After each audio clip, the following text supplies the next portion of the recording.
बाहर खड़ा train attendant मुसाफिरों की जांच कर रहा था, पर उसने ध्यान नहीं दिया कि एक लड़की तेजी से ट्रेन में चढ़ चुकी थी और दरवाजे पर बेकाबू होकर तड़प रही थी। बाहर कोई ना देख उसने दरवाजे बंद करने का इशारा किया। दरवाजे बंद होते ही उसने एक खौफनाक मंजर देखा। सीढ़ियों पर भीड़ थी और वेटिंग एरिया में दंगे जैसा माहौल था। ट्रेन चलने लगी। एक छोटी लड़की बाहर देख रही थी। तभी ट्रेन अटेंडेंट को अचानक नीचे गिरा दिया गया। इससे लड़की डर गई। वो अपने पापा को बताना चाहती थी, पर वे सो रहे थे। तभी लड़की ने देखा कि एक मुसाफिर ने अटेंडेंट को बताया कि कोई टॉयलेट में शोर मचा रहा है। हैरान होकर लड़की भी पीछे गई। अटेंडेंट ने दरवाजा खोला तो अंदर एक भिखारी कांप रहा था।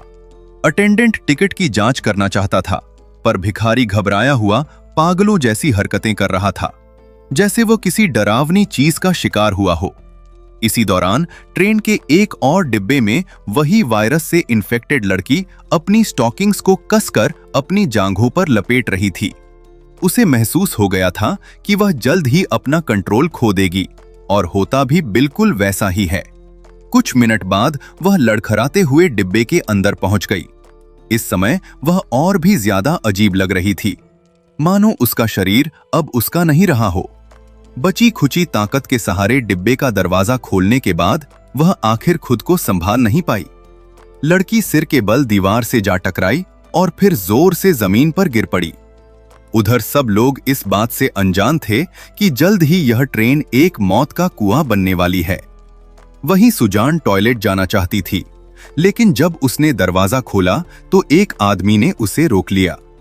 इस भारी भरकम अंकल ने सुजान को बताया कि उसकी प्रेग्नेंट वाइफ अंदर है, इसलिए उसने कहा कि सुजान पिछले डिब्बे में जाकर टॉयलेट करे।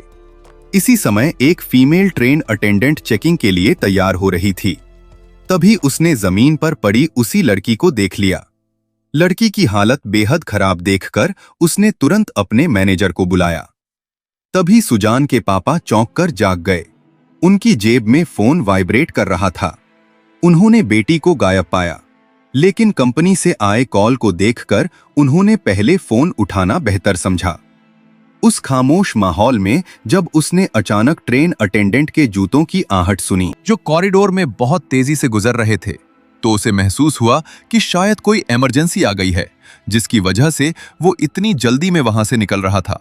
इसलिए लड़की के पापा भी हल्का सा महसूस करने लगे कि कुछ गड़बड़ है, और वो तुरंत उठकर अपनी बेटी को ढूंढने लगे। पीछे बैठे सभी मुसाफिर डर के मारे टीवी पर चल रही इमरजेंसी खबर को घूर रहे थे, और जमीन पर गिरी लड़की को बेहोश देखकर ट्रेन अटेंडेंट भी उलझन में थी।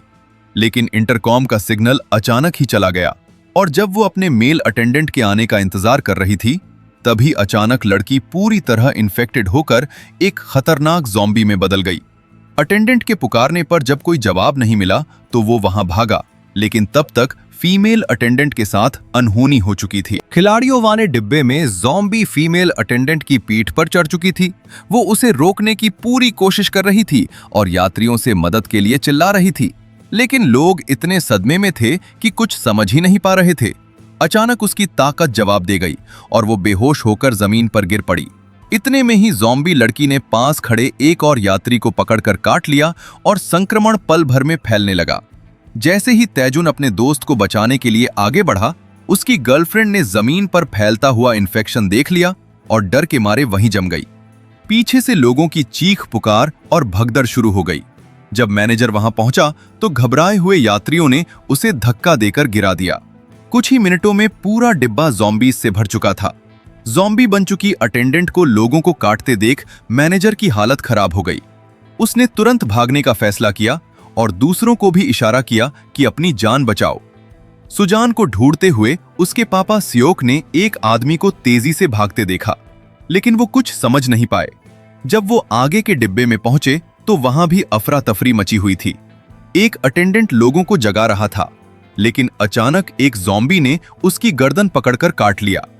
ये मंजर देखकर एक औरत डर के मारे हिल भी न सकी, और वो भी अगले ही पल ज़ॉम्बी का शिकार बन गई। अब सियोक को सब समझ आ चुका था।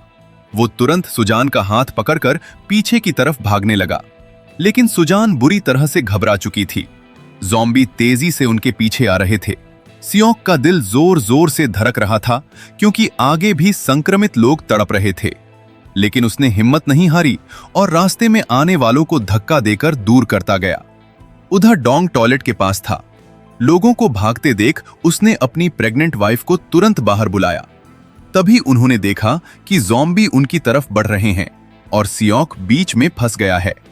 डोंग ने स्थिति समझने के लिए एक संक्रमित आदमी को पकड़ लिया, लेकिन उसने तुरंत डोंग पर ही हमला कर दिया। डोंग ने मुश्किल से उसे दूर फेंका। इसी दौरान सियोक अपनी बेटी को लेकर निकल गया। डोंग ने हिम्मत दिखाते हुए ज़ॉम्बीज को एक छोटे कमरे में बंद कर दिया, लेकिन पीछे से और ज़ॉम्बीज आने लगे तो वो भी मजबूरन वहां से भाग निकला। सियोक अब एक सुरक्षित डिब्बे में पहुंच गया था, जहां लोग टीवी पर इमरजेंसी न्यूज देख रहे थे। न्यूज में भी वही हालात दिखाए जा रहे थे। पूरे देश में वायरस फैल चुका था। उधर डोंग और उसकी वाइफ भी भागते हुए वहां तक पहुंचने की कोशिश कर रहे थे, लेकिन एक बूढ़ा आदमी सबको भड़का रहा था कि दरवाजा बंद करो वरना सब मर जाएंगे। दरवाजा आधा बंद हुआ ही था कि अटक गया। सियोक ने ऊपर का स्विच ठीक किया, लेकिन फिर भी उसने दरवाजा तुरंत बंद नहीं किया, बल्कि डोंग का इंतजार करता रहा। लेकिन लोगों के दबाव में आकर उसे दरवाजा बंद करना पड़ा और डोंग और उसकी वाइफ बाहर फंस गए। सुजान जोर जोर से रोकर कहती रही कि पापा दरवाजा खोलो, लेकिन सियोक मजबूर था। डोंग ने हिम्मत नहीं हारी और अपनी वाइफ को बचाते हुए ज़ॉम्बीज से लड़ता रहा। आखिरकार वह खुद ही दरवाजा खोलकर अंदर घुस आए। सियोक ने देखा कि ज़ॉम्बी दरवाजा खोल नहीं सकते, इसलिए उन्होंने दरवाजा खुला छोड़कर उन्हें भ्रमित कर दिया। डोंग की वाइफ ने अखबार और पानी का इस्तेमाल करके कांच को ढक दिया, जिससे ज़ॉम्बी शांत हो गए। अब वही बूढ़ा आदमी जो पहले रोक रहा था, अब सवाल करने लगा और सियोक पर इल्जाम डालने लगा। इसी बीच कंडक्टर ने घोषणा की कि ट्रेन अगले स्टेशन पर नहीं रुकेगी, लेकिन बूढ़ा आदमी पैसे देकर जबरदस्ती ट्रेन रुकवाने की बात करता है। सियोक को उसकी मां का फोन आता है और पता चलता है कि घर में भी ज़ॉम्बी घुस चुके हैं। मां संक्रमित हो चुकी होती है और आखिरी पलों में अपने बेटे की चिंता करते हुए कॉल कट हो जाता है। यह सुनकर सियोक अंदर से टूट जाता है, लेकिन वह अपनी बेटी के लिए मजबूत बना रहता है। जब ट्रेन डेजोन स्टेशन पर रुकती है तो वहां बिल्कुल सन्नाटा होता है। सेना का कोई पता नहीं होता। लोग डर के साथ आगे बढ़ते हैं, लेकिन अचानक पता चलता है कि सेना के सैनिक खुद ज़ॉम्बी बन चुके हैं। वे सब पर टूट पड़ते हैं। हर तरफ भगदड़, चीखें और खून का मंजर होता है। डोंग हीरो की तरह सुजान को बचाता है और सियोक भी मुश्किल से बचकर निकलता है। लोग वापस ट्रेन की तरफ भागते हैं। कुछ लोग दूसरों को बचाने के लिए अपनी जान जोखिम में डालते हैं। बहुत मुश्किल के बाद कुछ लोग ट्रेन में वापस चढ़ पाते हैं और ट्रेन बुसान की तरफ रवाना हो जाती है, एक ऐसी जगह जहां अभी तक संक्रमण काबू में है। आगे के सफर में ग्रुप अलग हो जाता है। ज़ॉम्बी हर तरफ फैल चुके होते हैं। एक समय आता है जब वे पता लगाते हैं कि ज़ॉम्बी अंधेरे में देख नहीं सकते। इस बात का फायदा उठाते हुए वे योजना बनाते हैं। मोबाइल की रिंगटोन से ज़ॉम्बीज का ध्यान भटकाकर वे एक एक डिब्बा पार करते हैं। आखिरकार वे सुजान और बाकी लोगों तक पहुंच जाते हैं, लेकिन अंदर वाले लोग उन पर शक करते हैं और दरवाजा खोलने से इनकार कर देते हैं। इंसानियत से ज्यादा डर और स्वार्थ जीत जाता है।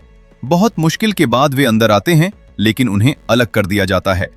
क्लाइमेक्स में डोंग अपनी जान दे देता है ताकि बाकी लोग बच सकें। उसका बलिदान सबको भावुक कर देता है। आगे चलकर ट्रेन दुर्घटना का शिकार हो जाती है और हालात और खराब हो जाते हैं। सिर्फ कुछ ही लोग जिंदा बच पाते हैं। सबसे ज्यादा दिल तोड़ देने वाला पल तब आता है जब सियोक खुद संक्रमित हो जाता है। अपनी बेटी को बचाने के लिए वो खुद को कुर्बान कर देता है। अपनी बेटी के बचपन की यादों को याद करते हुए वो ट्रेन से कूद जाता है। ये दृश्य किसी को भी भावुक कर देता है। आखिर में सिर्फ सुजान और डोंग की प्रेग्नेंट वाइफ जिंदा बचती हैं। वे बुसान के पास एक सुरंग तक पहुंचती हैं। सैनिक उन पर निशाना साध लेते हैं क्योंकि उन्हें शक होता है कि वे ज़ॉम्बी हो सकती हैं। लेकिन जब सुजान गाना गाती है तो सैनिक समझ जाते हैं कि वे इंसान हैं और फायरिंग रोक देते हैं।